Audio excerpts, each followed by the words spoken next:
Aqui estamos nós para mais um encontro com a palavra. Pegue sua Bíblia e junte-se a nós.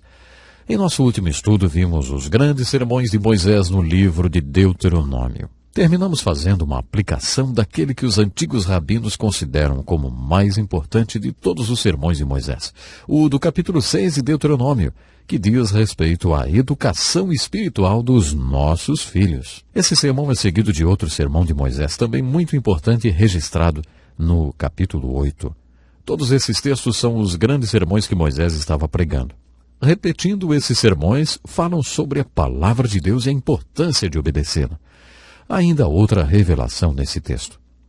Refere-se ao sermão do capítulo 8, versículos 1 a 14, sobre a palavra de Deus e sobre como nós a aprendemos. Tereis muito cuidado em cumprir todos os mandamentos que hoje vos ordeno.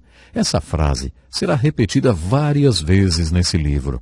Observe a exortação feita em relação à palavra de Deus. Lembrar-te-ás de todo o caminho pelo qual o Senhor teu Deus te guiou no deserto esses 40 anos para te humilhar e te provar, para saber o que estava acontecendo no teu coração, se guardarias ou não seus mandamentos. Ele te afligiu e te deixou ter fome, depois te sustentou com o maná, que não conhecias, e que os teus pais também não conheceram, para te dar a entender que não só de pão vive o homem, mas de tudo que sai da boca do Senhor. O texto continua dizendo outras coisas. Guarda-te de não te esqueceres do Senhor teu Deus, não cumprindo seus mandamentos, os seus juízos e os seus estatutos que hoje te ordeno, para não suceder que depois de teres comido e estares farto, te teres edificado boas casas e habitado nelas, depois de se multiplicarem as tuas vacas e as tuas ovelhas, e aumentar a prata e o ouro e tudo quanto tens, se ensoberbeça o teu coração e te esqueças do Senhor teu Deus que te tirou da terra do Egito, da casa da servidão. Sabe, o sermão do capítulo 8 de Deuteronômio, dos versículos 1 ao 14, diz, em primeiro lugar, qual é o propósito da palavra de Deus? Deus nos deu e nos dá a sua palavra porque Ele quer que saibamos como viver. Deus não é um tipo sádico que fica sentado em seu trono criando regras para fazerem felizes. Toda palavra e toda a lei de Deus nasceram do seu amor pelo homem e do seu interesse em nos ver bem.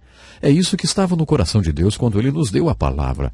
Deus sabe o que é a vida. Ele a criou e sabe como podemos vivê-la plenamente. Jesus disse, eu vim para que tenham vida e a tenham em abundância. Tenham muita vida. Como você consegue essa vida abundante? Ora, se você não quer mais ser enganado, nem perder mais nenhuma bênção, as Escrituras dizem que você deve se aproximar da palavra de Deus e obedecer cada palavra que Ele ordenou. Então você conhecerá a verdadeira vida. Isso significa que a palavra de Deus tem a ver com vida. Se você quiser entender a palavra de Deus, poderá estudá-la de várias maneiras. A primeira maneira de estudar a palavra de Deus é fazer o que você está fazendo agora. Você também pode ir para uma escola bíblica ou para um seminário e, inclusive, se formar nessa área. Você estudará a palavra de Deus. Mas, de acordo com a revelação de Deuteronômio capítulo 8, essa não é a única maneira de se estudar a palavra de Deus. Na verdade, essa não é a maneira mais adequada. Se a palavra de Deus tem a ver com vida, então outra maneira de estudá-la é estudando a vida. Creio que a palavra de Deus nos dá a compreensão da vida e que a vida nos dá a compreensão da palavra de Deus. Portanto, quanto mais você conhecer a palavra de Deus, mais conhecerá a vida. E quanto mais você conhecer a vida, mais conhecerá a palavra de Deus. Isso quer dizer que se você realmente quiser ter tudo e não perder nada e realmente aproveitar a sua vida, as Escrituras ensinam que você precisa chegar à palavra de Deus e obedecer os princípios de Deus. E você terá tudo de melhor de Deus para a sua vida. Aí você realmente estará vivendo. Outra observação muito importante que devemos fazer é em relação à exortação dada para tomarmos cuidado com o conforto. O apóstolo Paulo afirmou em suas cartas, sei passar necessidade e também sei ter abundância. Isso é um grande desafio. Você sabe passar por necessidades? Você sabe passar por aquelas tempestades da vida? Por aqueles momentos difíceis? Ei, você sabe como viver quando está passando necessidades? Paulo diz que sabia o segredo de viver contente, independentemente das circunstâncias. Mesmo acorrentado em uma masmorra em Roma, Ele dizia que sabia passar por aquilo pela necessidade, mas ele também podia dizer, sei ter abundância. Às vezes acho que passar pela abundância é um desafio maior do que passar pela necessidade. É verdade. Uma vez o líder evangélico Charles Colson foi falar para 100 casais que trabalham com ele no ministério em prisões. Durante um retiro anual ele falou, orem por mim porque estou começando a ter abundância no mundo espiritual. Estamos atingindo o ponto de abundância em nosso ministério. Somos elogiados e as pessoas estão começando a responder à visão que Deus nos deu. Agora, elas me aplaudem de pé. E ele continuou, sabe, da última vez eu não soube ter abundância e agora eu estou assustado. Temo não saber passar pela abundância. Orem por mim, para que Deus me conserve humilde e para que eu saiba passar pela abundância. Charles Colson foi sincero. Você nunca achou que ter abundância poderia ser um problema, não é? Bom, esse tema faz parte da exortação sobre a palavra de Deus. Moisés disse ao povo, como vocês aprenderam a palavra de Deus? Foi durante as dificuldades da provação, quando vocês estavam comendo o banquete de consequências resultantes da desobediência à palavra de Deus. Foi assim que vocês viram que a palavra de Deus é a chave para a vida. Agora, Moisés continuou, quando as dificuldades acabarem, nunca se esqueçam do que vocês aprenderam quando estavam passando pela provação. Quando vocês estiverem em abundância, não se esqueçam que é tempo de vigiar. Aquele, pois, que pensa estar em pé, cuide, para que não caia. Kenneth Scott Lutterworth, historiador da igreja, fez uma observação interessante. Se a Igreja de Jesus Cristo fizer sua obra e evangelizar o mundo de hoje nesses tempos de prosperidade em que vivemos, será a primeira vez na história que isso acontecerá. O povo de Deus não faz sua obra quando está próspero ou vivendo bem. A tendência é que eles se tornem apáticos e apóstatas quando estão prósperos.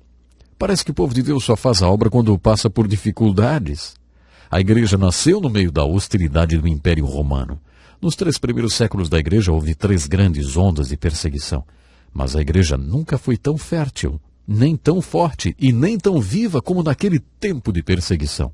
Acho que precisamos nos lembrar disso e também do desafio que Moisés e Paulo lançaram de sabermos passar tanto pela abundância como pela necessidade. E quando você estiver passando pela abundância, não se esqueça de Deus. Observe quantas vezes os profetas e apóstolos disseram, lembre-se, nunca se esqueça de Deus quando tiver abundância. No livro de Deuteronômio, encontramos um sermão melhor que o outro. Depois desse sermão que acabamos de ver, segue-se outro sermão sobre a graça de Deus. Moisés disse ao povo, quando o Senhor fizer vocês entrarem na terra prometida e vocês tiverem conquistado o inimigo, quando o Senhor fizer isso por vocês, não digam para vocês mesmos que o Senhor fez isso porque vocês são bons. Não, Moisés continuou. Não é porque vocês são bons, mas é por causa da impiedade das outras nações que ele está fazendo isso. Não é porque vocês são um povo bom e justo. Vou dizer mais uma vez. Ele está fazendo isso por causa da impiedade dos outros povos e por causa da promessa que fez aos seus antes de Abraão, Isaque e Jacó. Vou dizer outra vez. E essa era a 4ª vez. Acho que ele queria ter certeza que o povo tinha entendido. Jeová, seu Deus, não está dando essa terra boa porque vocês são bons. Porque, na verdade, vocês não são bons. Vocês são um povo ímpio e teimoso. Vocês não acham sutil? É, sutil a maneira como ele coloca isso. Nas Escrituras há um conceito muito bonito, o da graça de Deus. Graça de Deus significa um favor ou bênção de Deus, mesmo que se apresente na força e no poder de Deus. Não me importa de que forma a graça de Deus é apresentada. É o favor e a bênção de Deus que vem sobre nós. Não porque somos bons ou por causa do nosso mérito, ou por causa do que conquistamos. Jamais podemos nos esquecer disso. Quando pensamos que já aprendemos tudo, percebemos que ainda falta aprender mais. Portanto, graça é um favor imerecido de Deus. Nós não merecíamos esse favor. Mas Deus teve graça e tem graça. Uma vez, em um sábado à noite, perdi a paciência totalmente. Eu era pastor de uma igreja grande. Um dos meus filhos já deveria ter chegado e já eram 2 da manhã. Eu tive que sair atrás dele para buscá-lo. Fiquei muito bravo e perdi totalmente a paciência. Você não acha que isso acontece com pastores, não é? Pois é. Mas aconteceu comigo às 2 da manhã. Algumas horas mais tarde, às 11 da manhã, eu estava em frente a uma grande congregação. Sentei no púlpito e falei para Deus: sinto muito por tudo isso que aconteceu, Senhor. Mas hoje o Senhor não vai poder operar através da minha vida. Hoje o Senhor não vai poder fazer nada comigo. Eu estraguei tudo e por isso o Senhor não vai operar. Bom, o texto bíblico daquela manhã foi especialmente importante para mim. Era o texto em que Jesus ensinou a parábola do fariseu e do publicano. Eu nunca tinha percebido que ele tinha ensinado a parábola para aqueles que se achavam justos. Nunca tinha observado isso antes. Enquanto eu li aquele texto de maneira responsiva com a igreja, foi como o Senhor estivesse me falando: você confia em sua própria justiça. Por isso acha que na semana passada e na anterior eu podia operar, porque você tinha passado bem aqueles dias. Agora que você teve um dia ruim, perdeu a paciência e tal, acha que eu não posso trabalhar, não é? É, pastor, você não entende nada da minha graça. Era isso que Deus estava falando para mim. Então eu continuei e preguei do mesmo jeito. Eu quase não podia acreditar. A unção do Espírito Santo foi derramada poderosamente naquele dia.